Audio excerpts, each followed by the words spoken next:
جو نبی پاک علیہ الصلوۃ والسلام کے صحابہ ہیں، یہ حضور کے لیے اللہ کا انتخاب ہے۔ رب فرماتا ہے محمد الرسول اللہ والذین معہ اشداء علی الکفار رحماء بینہم، فرمایا محمد صلی اللہ علیہ وسلم اللہ کے رسول ہیں، اور وہ جو ان کے ساتھ ہیں نا وہ کافروں پر سخت ہیں، آپس میں بڑے مہربان ہیں۔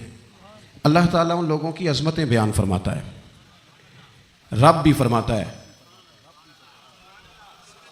کہ میں نے بھی محبوب کے لیے وہ چنے ہیں گویا جو سب سے زیادہ خوبصورت لوگ تھے۔ سارے حضور کے لیے دعائیں مانگے اور حضور دعا مانگے، یا اللہ مجھے عمر نہیں عطا کر دیتا، اے اللہ عمر کو مسلمان کر دے، اسلام کو عزت دے دے۔ سب حضور کو مانگ رہے ہیں۔ کریم نے دعا، آپ بھلا کس بندے کا ذکر کر رہے ہیں جو مرید مصطفیٰ نہیں مراد مصطفیٰ ہے؟ حضور نے مانگ کے لیا، اللہ سے مانگ کے لیا، نبی کریم نے مانگ کے لیا۔ عمر جب گئے نا کلمہ پڑھنے، واقعہ آپ نے سنا ہے، ہمشیرہ سے قرآن پاک سنا، اور پھر حضرت عمر کہنے لگے نہیں بہن اب بات سمجھ میں آ گئی ہے، تو اس طرح کر، میرے ہاتھ میں باندھ لیتا ہوں، گلے میں تلوار لٹکا لیتا ہوں، میں کروں آیا سا مار مقامنے نوں، ہن تسی مینوں مار دے لے چلو، اوے متے عمر دی عمر ہی برباد ہو جائے جتھے عمر سوار دے لے چلو، لے جاؤ نا۔ دار ارقم میں حضرت عمر کلمہ پڑھنے آ رہے ہیں، دروازے پہ حضرت امیر حمزہ کھڑے ہیں، شور پڑ گیا عمر آ گئے عمر آ گئے عمر آ گئے۔ حضرت امیر حمزہ کہنے لگے کیا ہوا اگر عمر آ گئے تو اچھے ارادے سے آئے ہیں تو استقبال کریں گے، اور اگر کوئی ارادہ گڑبڑ ہے تو اگر وہ عمر ہے تو میں امیر حمزہ ہوں، آج پتہ چل جائے گا، آ گئے تو آنے دو۔ پیچھے حضور تشریف فرمائے، کریم بول پڑے، فرمایا حمزہ ذرا جلدی نہ کر، جلدی نہ کر، کیوں بھلا؟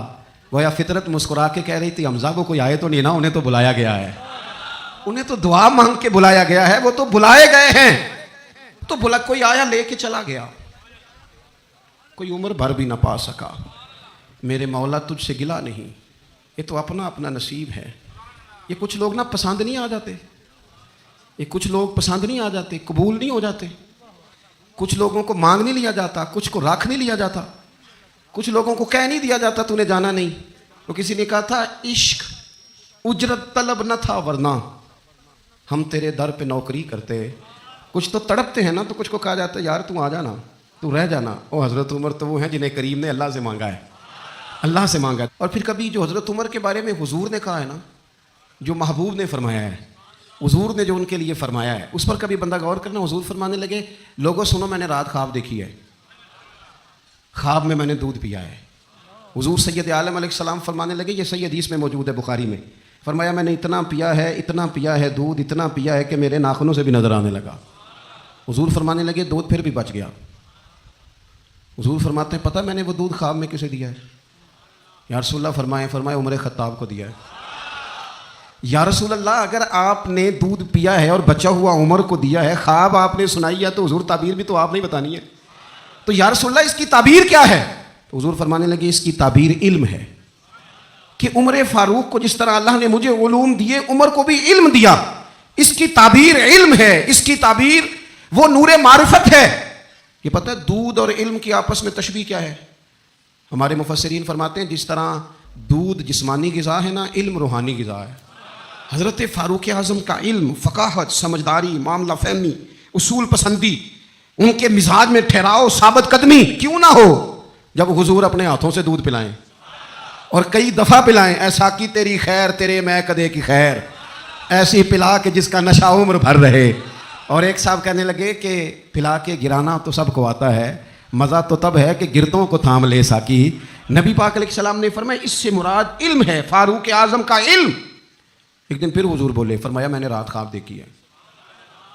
عزیز دوست آپ غور کریں بات پر، تو کیسی کھلی بات، یعنی ساری دنیا کہتی ہے حضور کو خواب میں دیکھے، یہ بخاری ہے۔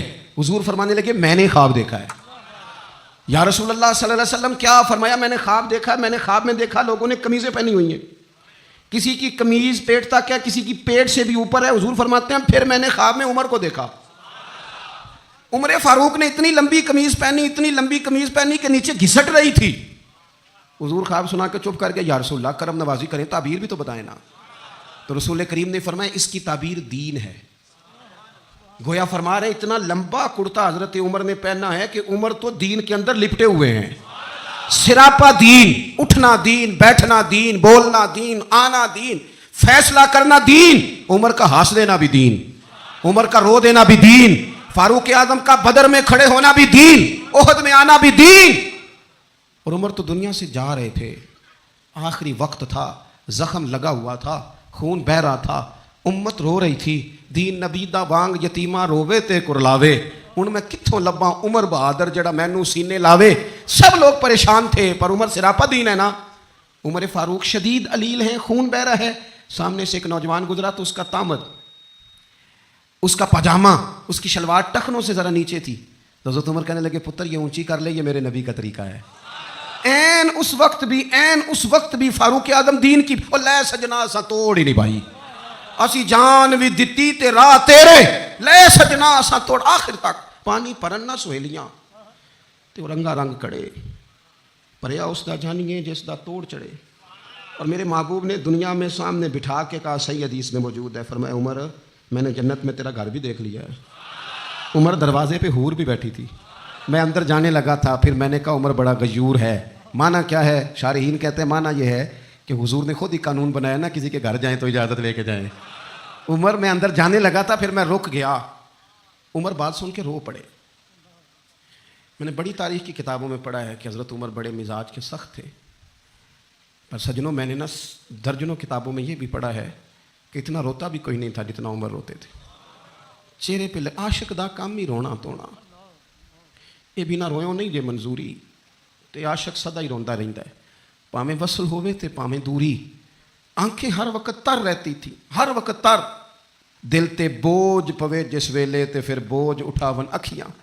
حضرت فاروق اعظم کی آنکھیں تر رو پڑے, کہنے لگے یا رسول اللہ میں آپ پر غیرت کرتا. حضور عمر کو تو جو ملا ہے محبوب کے قدموں کے صدقے ملا ہے. حضرت فاروق اعظم کا مزاج. اور پھر حضور نے جو کہہ دیا نا, کچھ لوگ نا بات مانتے ہیں سونی کر کے نہیں مانتے. ایک ہوتا ہے حکم, ایک ہوتی ہے رضا. کبھی کبھی ان دونوں میں فرق بھی ہوتا ہے. استاد جی, حضرت صاحب میں جاؤں, جاؤ یہ حکم ہے, لیکن تو محسوس تو کر, لگتا ہے کہ وہ تجھے اجازت نہیں دینا چاہ رہے, تو دل بھی تو پڑھنا. اور میں پوچھ کے آیا جی انہوں نے مینوں آپ آکھیا سی تو جا, اور تو نے سونگا نہیں نا, نیرا پوچھا ہی ہے, تو نے محسوس ہی نہ کیا, تو لفظوں کے ہیر پھیر میں رہا, تو جملے اوپر نیچے کرتا رہا جیسے لوگ موبائل کرتے رہتے ہیں ہر وقت, اسی چکر میں پڑا رہا. تو نے دیکھا تو صحیح, غور ہی نہیں کیا. کبھی نہ رضا میں اتر کر, جو لوگ رضا والے تھے وہ رضا پا لیتے تھے. سانو قید سجن دا گہنا ہے, وہ جنج رکھے اساں اونج رہنا ہے. پھر کے گلی گلی تباہ, ٹھوکرے سب کی کھائے کیوں, اور دل کو جو عقل دے خدا, تو تیری گلی سے جائے کیوں. کیوں بندہ رضا سے ادھر ادھر ہو, طے کر لیتے ہیں کچھ لوگ, وہ ساری زندگی گزار دیتے ہیں دروازہ محبوب پہ. عمر نے گزار دی عمر, سارا وقت گزارا سیدنا فاروق اعظم. اپنی زندگی ادھر ادھر نہیں گزاری, من جو لیا, طے جو کر لیا. ایک در پھڑیے, پھر ان محکم پھڑیے, پھر اس دے ہی ہو کے مریے. پکڑ جو لی, طے جو کر لیا, گزار دی عمر, ختم ہو گئی. دعا کرو جس کی کہیں لگ گئی ہے اس کی توڑ بھی چڑھ جائے. کوئی نہ سبب کوئی جے محبوب بلاوے ایک دم, تے سر نو پیر بنائیے. جے محبوب بلاوے ایک دم, سر نو پیر بنائیے. وہ کدے سر منگے تے سر دے دئیے, کدے بھی دیر نہ لائیے. یار دا کدے بھی گلا نہ کریے, پاواں سہک دے ہی مر جائیے. یار دا کدے بھی گلا نہ کریے, پاواں سہک دے ہی مر جائیے. وہ سجنا یہاں تے لائیے ہی نہ, جے لائیے تے پھر توڑ نہیں پائیے, یہاں تے لائیے ہی نہ. ایک دفعہ حضور کی زبان نور سے نکلا, ایک دفعہ صرف, کہ ایک اویسے کرنی ہے. یہ صحیح مسلم ہے. ایک دفعہ نکلا, ایک اویس کرنی ہے. کرن کی شاخ ہے مراد, اس شاخ سے تعلق رکھتے ہیں. باپ کا نام عامر ہے, اویس بن عامر کہلاتے ہیں. برس کے نشان تھے. یہ دیکھو یہ ساری نشانیاں حضور نے بتائیں. کتنی جگہ آپ نے سنا ہے حضور نے دیکھا نہیں انہیں. اور یارو کوئی ضروری تو نہیں نا کہ کوئی ظاہری طور پر ملے تو تب بھی پتہ چلتا ہے. محبوب کا پتہ ہے کون کہاں کہاں بیٹھ کے روتا ہے. لب واہ ہیں, آنکھیں بند ہیں, پھیلی ہیں جھولیاں. کتنی مزے کی بھیک تیرے پاک در کی, کتنی مزے کی بھیک. ماہ مدینہ اپنی تجلی عطا کرے. یہ ڈھلتی چاندنی تو پہر دو پہر کی. او دیکھو نا روزے دے دوالے نے غلامہ دیا ٹولیاں. وہ ایک پہ سنتا کروڑاں دیاں بولیاں، اور بڑی امید ہے سرکار قدموں میں بلائیں گے، کرم کی جب نظر ہوگی مدینے ہم بھی جائیں گے، اور اگر جانا مدینے میں ہوا ہم غم کے ماروں کا تو مکین گنبد خضرا کو حال دل سنائیں گے۔ ایک دفعہ حضور نے فرمایا عمر، ایک اویس بن عامر نام کا شخص ہے، کرن کا ہے، مراد ایک شاخ ہے قبیلے کی، اس سے تعلق رکھتا ہے، ماں کا بڑا فرما بردار ہے۔ یہ دیکھیں حضور غلاموں کی نشانیاں بتا رہے ہیں، غلاموں کی، بے خبر ہو جو غلاموں سے وہ آقا کیا ہے، اور بندہ مٹ جائے نہ آقا پہ تو وہ بندہ کیا ہے۔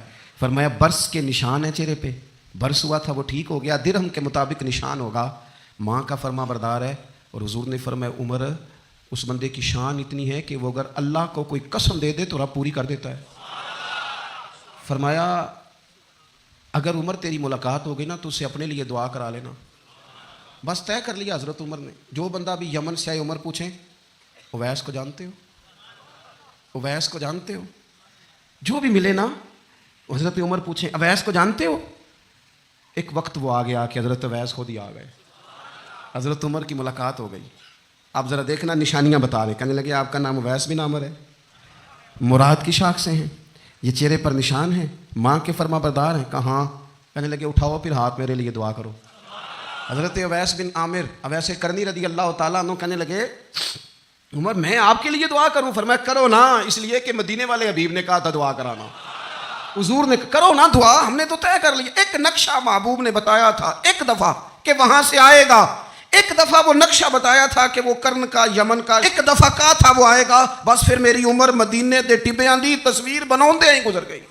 ساری زندگی پوچھا اویس تو نہیں نام، پھر وہ مل گئے تو کہا دعا کرو، دعا کرائی۔ پھر حضرت فاروق اعظم رضی اللہ تعالیٰ عنہ حضرت اویس کرنی سے کہنے لگے آپ کہاں جانے کا ارادہ رکھتے ہیں؟ یہ سارا کچھ صحیح حدیث میں موجود ہے۔ تو حضرت اویس کرنی کہنے لگے میں کوفے جانے کا ارادہ رکھتا ہوں۔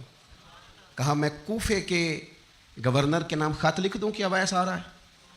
تو حضرت ویسے کرنی کہنے لگے نا نا نا نا نا، ہمیں پروٹوکول نہیں چاہیے، میں نا سادہ رہنا پسند کرتا ہوں، اسی کسی دے کچھ نہیں لگ دے، نہ کوئی ساڈا دردی، بس کونے میں پیچھے، ہم کوئی سٹیج کے شوقین لوگ ہیں، ہم کوئی نعروں کے شوقین لوگ ہیں، ہم کوئی تصویروں کے شوقین، ہم تو پیچھے بیٹھنا، بس کسی کو نظر آئے نہ آئے۔ عمر نے تو خود بتا دیا نا کہ مدینے والے کی نظر میں ہیں آپ نظر میں ہیں، مختصر سی میری کہانی ہے، یہ جو بھی ہے ان کی مہربانی ہے، جب ان کی نظر میں ہیں تو پھر کیمرے کی نظر میں آئیں چاہے۔ حضرت اویس کہنے لگے ضرورت کوئی نہیں، میں پیچھے رہنا پسند کرتا ہوں۔ تو حضرت عمر نے کوفے بھیج دیا، ایک بڑا رئیس آیا حضرت عمر سے ملنے کوفے کا، تو جناب عمر فرمانے لگے اویس کرنی کو جانتے ہو؟ کہا حضور جانتا تو ہوں اویس بن عامر کو، جانتا تو ہوں حضرت اویس بن عامر کو، لیکن وہ تو پیچھے پیچھے رہتے ہیں، گھر بھی ان کا سادہ، حالات بھی زیادہ وسعت والے نہیں۔ حضرت عمر کہنے لگے تمہیں بندے کی شان کا نہیں پتا، وہ بندہ حج کرنے آیا ہوا تھا مکے، حضرت عمر سے ملے، کوفے کے رئیس تھے، تو حضرت عمر کہنے لگے واپس جانا تو اس سے دعا کرانا۔ یہ رئیس واپس گئے، حضرت اویس سے ملاقات ہوئی رضی اللہ تعالیٰ عنہ، تو کہنے لگے میرے لیے دعا کریں۔ وہ کہنے لگے آپ حج کر کے آئے ہیں، آپ دعا کریں؟ کہا نہیں آپ کریں۔ کہنے لگے آپ حج کر کے آئے ہیں، آپ کریں؟ کہنے لگے نہیں آپ کریں۔ تو حضرت اویس سمجھ گئے، کہنے لگے عمر سے مل کے آئے ہیں، عمر سے مل کے آئے ہو۔ دو ایک باتیں صرف حضرت عمر کی اور عرض کرنی ہے۔ دنیا جو ہوتی ہے نا، دنیا انسان کے پاس آئے کوئی حرج نہیں، لیکن اگر بندے کا دنیا سے عشق ہو جائے تو یہ بڑا خوفناک ہے۔ حضرت فاروق اعظم رضی اللہ تعالیٰ عنہ نے جب دیکھ لیا نا رب کی معرفت کا جلوہ، جب حضور کے انوار و تجلیات دیکھ لیے، جب رسول کائنات علیہ السلام کے حسن کے جلوے دیکھ لیے، تو پھر دوبارہ دنیا کی دولت پر ان کا دل کبھی نہیں آیا، کبھی نہیں آیا۔ سب سے بڑی بات یہ تھی کہ انہیں دنیا داری سے کوئی دلچسپی نہیں۔ خطبہ دے رہے ہیں تو یہاں پیمند لگے ہوئے ہیں، عید کی نماز پڑھنے حضرت عمر جا رہے ہیں، عید کی نماز پڑھنے تو پیروں میں جوتا کوئی نہیں۔ حضرت فاروق اعظم حج کرنے کے لیے تشریف لے گئے تو بادشاہوں کے پروٹوکول نہیں ہوتے، آج بھی حج کے موقع پر وی آئی پیز کے لیے علیحدہ بندوبست نہیں ہوتا، لیکن مشرق سے مغرب تک جس بندے کی حکومت ہے، صحابہ کہتے ہیں وہ ہمارے ساتھ گئے تو اپنے پاس ایک اضافی چادر اور لے گئے، رستے میں سفر کرتے تھے تو صرف کسی درخت کی ٹہنی پر ڈال کے چھاؤں کر لیتے تھے. کئی دفعہ زمین پہ کچھ بچھاتے تھے, کئی دفعہ کچھ بھی نہیں بچھاتے تھے, اس لیے کہ ادھر پھر توجہ ہوتی نہیں نا, توجہ ادھر ہو جاتی ہے, توجہ ادھر ہو جاتی ہے. اب میری نگاہوں میں جچتا ہے کیونکہ جیسے میرے محبوب ہیں ایسا. حضرت سیدنا سعد بن ابی وقاص رضی اللہ تعالیٰ عنہ کا چمکتا دمکتا فرمان مصنف ابن ابی شیبہ میں موجود ہے. حضرت سعد بن ابی وقاص رضی اللہ تعالیٰ عنہ فرمانے لگے, عمر کوئی ہم سے پہلے نہیں اسلام لائے لیکن درجہ زیادہ لے گئے. فرمانے لگے تمہیں پتہ ہے عمر درجہ کیسے زیادہ لے گئے؟ اس لیے کہ عمر کو دنیا داری میں کوئی رغبت ہی نہیں تھی. انہوں نے اپنا دل ہر طرف سے توڑ کے رب رسول کے ساتھ جوڑ لیا. کوئی دلچسپی نہیں تھی, کوئی معاملہ ہی نہیں تھا. ہم نا بہت زیادہ دنیا داری کرتے ہیں, ہر وقت مادہ پرستی کی باتیں کرتے ہیں. دولت اللہ ماشاء اللہ مذہبی لوگوں کو بھی اپنے گرویدہ کر لیتی ہے, ساتھ اپنے ملا لیتی ہے. دوسری بات حضرت فاروق اعظم میں جو بہت اہم تھی, بس میں بات ختم کر رہا ہوں, آپ توجہ کریں. فاروق اعظم رضی اللہ تعالیٰ عنہ نا اپنا احتساب بڑا کرتے تھے. ہم نے ساری زندگی نکال دی ہے لوگوں کا احتساب کرنے میں, لوگوں کا حساب کیا, اپنا کبھی نہیں کیا. ہم نا اپنے تئی تو ہم یہ کہتے ہیں جی مجھے تو یاد نہیں کبھی کسی نے کوئی زیادتی کی تھی ہوگی, میں تو بندہ ہی بڑا اچھا ہوں جی. وہ جی آپ کو پتہ ہی نہیں جی, بڑی اللہ کی کرم نوازی ہے جی, فلانی نیکی بھی میرے کھاتے, فلانی نیکی. بلکہ ہم جب لوگوں پر تبصرہ کرتے ہیں تو اس کا مطلب بھی یہ ہوتا ہے کہ دوسروں کی نفی کی جائے اور اپنا اثبات کیا جائے. حضرت فاروق اعظم رضی اللہ تعالیٰ عنہ کا طریقہ حضرت انس بن مالک رضی اللہ تعالیٰ عنہ بیان کرتے ہیں. آپ فرماتے ہیں ایک باغ میں حضرت عمر کے ساتھ میں گیا. حضرت عمر پہلے پہنچ گئے, میں بعد میں گیا, تو درمیان میں نا ایک درخت کا فاصلہ تھا. اس بندے کی بات کر رہا ہوں جسے دنیا میں حضور نے جنت کی بشارت دی. ان کی بات کر رہا ہوں جن کے بارے میں فرمایا شیطان تجھے دیکھ کے رستہ ہی بدل جاتا ہے. حضرت فاروق اعظم کے ساتھ میں گیا, درمیان میں ایک درخت صرف رہ گیا تھا. حضرت عمر فاروق اپنے آپ سے بات کرتے کہتے ہیں, عمر ابن خطاب اللہ سے ضرور ڈر, ورنہ اللہ تجھے ضرور عذاب دے گا. ڈر جا اللہ سے. اپنا احتساب کرتے, اپنے اوپر توجہ رکھتے. ہم اپنے کپڑوں کا, بالوں کا, کنگھی کا حساب رکھتے ہیں. حضرت عمر اپنے باطن کا حساب رکھتے ہیں. وہ غور کرتے تھے کہ میری باطنی کیفیات کیا ہیں, میں کہاں تک پہنچ گیا ہوں. ایک تو حضرت عمر سے پیار کریں کھول کے, ان سے محبت کریں کھول کے. میں آپ سے عرض کروں, میں جناب فاروق اعظم رضی اللہ تعالیٰ عنہ کو جب پڑھتا ہوں نا, ان کی باتیں دیکھتا ہوں تو اندر دیوانگی پیدا ہوتی ہے. میں نا کبھی کبھی سوچتا ہوں کہ اتنے بڑے لوگ بھی دنیا میں آئے. اور میں دعوے اور ذمہ داری سے کہتا ہوں ملت کے جوانوں, حضرت عمر کو پڑھو, حضرت عمر کو سنو, حضرت فاروق اعظم کے حوالے سے معلومات جمع کرو. اگر تم حضرت عمر کو پڑھنے سننے میں کامیاب ہو گئے تو فاروق اعظم سے عشق کرو گے, سمجھ آئے گی زندگی کیسے جی جاتی ہے اور بھرپور کیسے جیا جا سکتا ہے. شرط یہ ہے کہ حضرت عمر کو پڑھا جائے, حضرت فاروق اعظم رضی اللہ تعالیٰ عنہ کو پڑھا جائے, سنا جائے. حضرت عمر کی زندگی میں دو ہی باتیں, دنیا سے بے رغبتی پوری, مال دولت گاڑیاں کوٹھیاں رکھیں آپ, لیکن ان سے عشق نہ کریں. عشق اللہ رسول سے. اور دوسری بات حساب اپنا کرنا, اپنے باطن کا خیال رکھنا ہے کہ اندر اجڑ پجڑ تو نہیں گیا, اندر کی کیفیات کیا ہیں اس کا خیال رکھنا ہے.